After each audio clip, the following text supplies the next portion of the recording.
ମୁଁ କେଡ଼େ କଷ୍ଟରେ ପାଳିଥିଲି ଏ ମତେ ତ ଛାଡ଼ି ଚାଲିଗଲା ଲୋ ଏ ବୁବୁନି ମୋର ଲୋ ଏ ବୁବୁନି ତୁ କୋଉଠି ରହିଲ କିରେ ଏ ବୁବୁନି ମତେ ତୁ ନେଇ ଯା ରେ पुपुनु रे मो पुपुनु तू कुआड़े गलु रे मो पुपुनु मते भी नहीं जालो मो पुआ केड़े कष्ट रे तते मु पाली थिली रे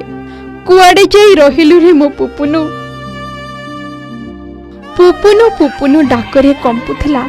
कैपिटल हॉस्पिटल ले थिबा व्यवच्छेद गृह परिसर पुओ को हराई बुक्कु फटाई कांदुथिला मा समस्त को व्यतिव्यस्त कर देउथिला एही दृश्य किछि लोक एणे तेणे ठिया होई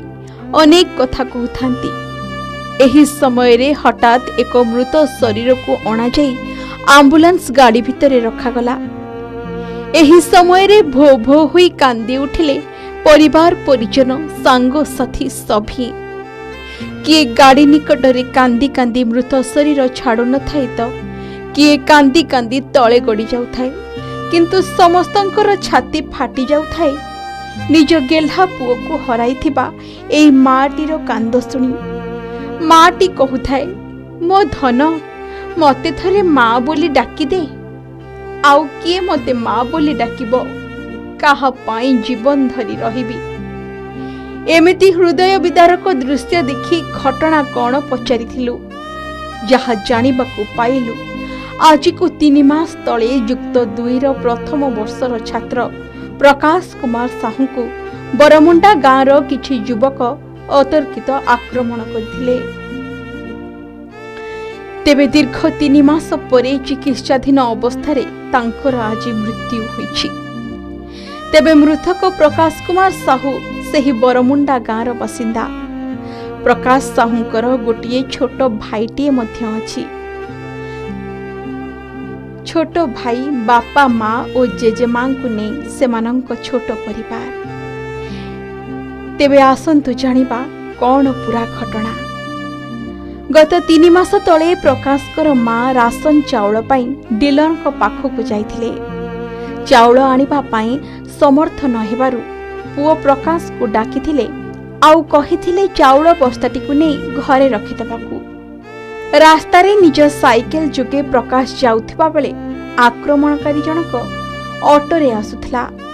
सेही समय रे गाड़ी साइड करबाकू नहीं कथा कटाकटी होइथिला उभयंक भितरे एवं सेही सामान्य कथारे उत्क्षिप्त होई आक्रमणकारी फोन करी निज सांगसाथी को घटनास्थल को डाकी प्रकाश को अतर्कित आक्रमण करी गुरुतर कर देथिले तेबे खबर पाई परिवार लोके तुरंत प्रकाश को उद्धार करी मेडिकल ले भर्ती करथिले सेठारे जना पड़िथिला दुर्बृत्त मानक आक्रमण रे प्रकाशकर खाद्यनली रे गभीर आघात लागिछि एहा परे परिवार लोके ए बाबतरे खंडगिरी थाना रे अभियोग करथिले सत किंतु थाना वाला एहा को गुरुतर सह नै नथिले आक्रमणकारी मानक सहित मधुचंद्रिका करी समस्त को थानारू छड़ाई देथिबा नै कहिसंती प्रकाशकर परिवार लोके सुनंतु कौन कहउछंती प्रकाशकर माँ मौसी और जेजेमा कंट्रोल को जाइली कंट्रोल चाउल उठेली मो पुओ को फोन कली बापा रे आसे चाउल को नहीं पारने नहीं जो मो पुओ कहला हाँ बो मु जाऊँगी नहीं जी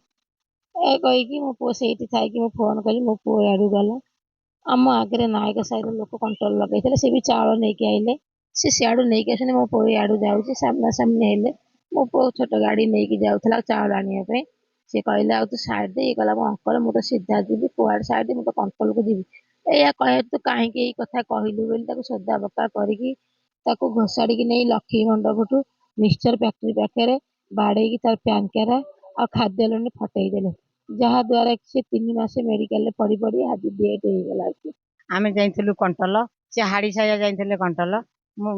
मो नाती था रुचिकार मुझे कहली पुपुनु कौटी अच्छु आसलु बापा कंट्रोल चाउल नहीं जाम अटो अच्छी अटो था सब मो नाती अटो नहीं जाऊला सी साड़ू चाउल नहीं आसला मो नाती कहला गाड़ी पाखा मो नाती कहला तुम तो एपटे जीव मु सीधा जीवी मु कहीं गाड़ी पाखेबी तुम तुम जाऊना एति कथबार्ता मो पुओ सागे गंडगोल करी मो पुओ को टेकी नहीं गोटे मिक्सचर फैक्ट्री अच्छी से मिक्सचर फैक्ट्री ठेई से पिला को डाकीदेला से सब 4:30 कथा से सब बैट बल सब खेलुले दौड़ी सब आसिले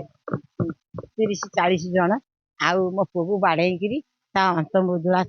मुणा फटई देइछंती ता खाया हजमटा जोटा करे सेटा फटई देइछंती जे आमे चाहूँ किसी आमर दरकार नहीं आमर न्याय दरकार मो भौणी की न्याय मिलू मो पुत्र को न्याय मिलू मो पुत्रर जीवन जेमिति जाइछि सेमति तांक मानकर जीवन जाऊ मु चाहूँ एइटा मोर आउ किछि आमर नहीं आमे कहूँ मो पिला जेमती आम पिला को कलबल कर मारी सेमती कलबल करके मरा जाऊ बहुत लोक देखी सीसी कैमेरा लगी से सामान्य समते देखी शुणिले तो कौन कहिले परिवार लोके स्थानीय काउंसिलर ठारू आरंभ करी थाना बाबू जाए समस्तंक पाखकु न्याय पाई जाइथिले सुधा केही शुणी नथिले सेमानंक गुहारी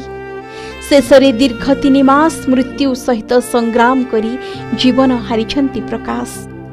एपटे मृत्यु पूर्वरु प्रकाशकर शेष वीडियो लागिछि गणमाध्यम हातरे दुनिया छाड़ी जीवा पूर्वरु निज मन कथा खोली कहिछंती प्रकाश सुनंतु मेडिकल बेड रे थिबा बेले प्रकाशकर सही वीडियो वार्ता जुलाई 10 तारिख दिन से शाम 4टा बेले समय रे मते माँ फोन करथिले मु घर को जाइथिबा समय हम काम थिबार घर को गली माँ कहले कि गोटे कंट्रोल ठीक आसबू कि सौदा टिके नहीं जीव आमर जो कंट्रोल चाउल हरिका आसी से चाउल नापाई कंट्रोल टिके जाऊँ घर गाड़ी थुआईला भाईर से भाई गाड़ीटा नहीं जाऊँ मामा कहला जे अटोटा नहीं नहीं जारी कर मुझे जाऊँगी बाटे गला बेलू आगुआ गोटे अटोटा आउला साइड्रे बहुत जगह थी से अटो भितर से लोक आउ 5-6 जन लेडीज थे से ड्राइवर चलाऊला साइड्रे तो बहुत जगह अच्छी कहली तुम साइड्रे जीव साइड्रे जाओरी मुझे सीधा जीवी ना कहीं कहलु ये कही तो आसिक कहला तू साइड कौन जीव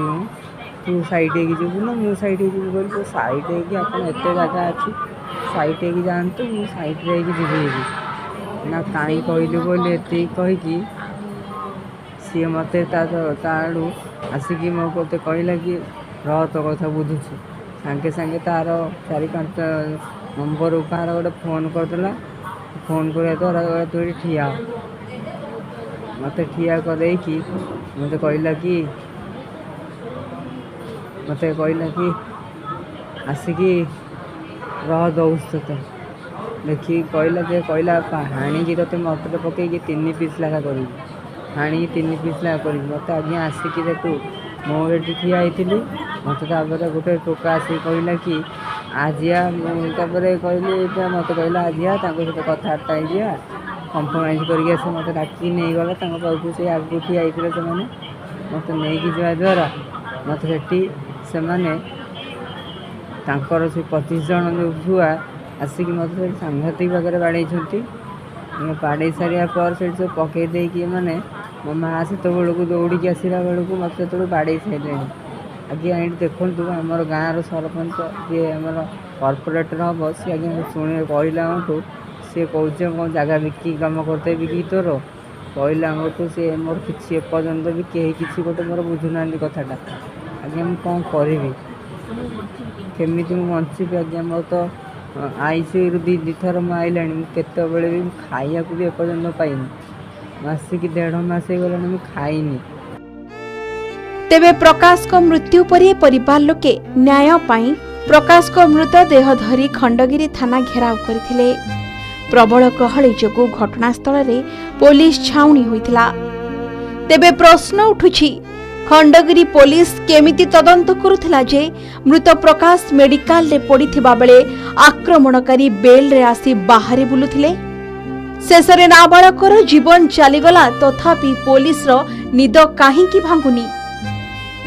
एपटे बुढ़ी जेजेमार ए विकल कांद टिके शुणु आज्ञा केमिति ता नाती को हराई न्याय भिक्षा करुछि एही माटी ଜେଜେମା ଜେଜେମା ମୁଁ କାଲିଠୁ ହଜେଇ ଦେଇକି ବସିଲାଣି। ମୋ ଧନକୁ ଆଉ ମୁଁ ପାଇବିନି। ମୋ ଧନ ମୋ ସାଙ୍ଗରେ ମତେ କାହାଜେ ପଇସା ମାଗିବ କଲେଜ ଯିବ ବୋଲି ମୋ ଧନ ଆଉ ମତେ କିଏ ମାଗିବ ପଇସା ମୁଁ ଆଉ କାହାକୁ ଦେବି ପଇସା। ମୋ ଧନ ତ ଚାଲିଗଲା। ମୋ ଧନ ତ କେଡ଼େ ନାରକାର ହେଇକି ଚାଲିଗଲା। ତେବେ ଦେଖିବାକୁ ବାକି ରହିଲା ପ୍ରକାଶକୁ ନ୍ୟାୟ ଦେବା ପାଇଁ ଏବେ ପୋଲିସ କି କାର୍ଯ୍ୟାନୁଷ୍ଠାନ ଗ୍ରହଣ କରୁଛି।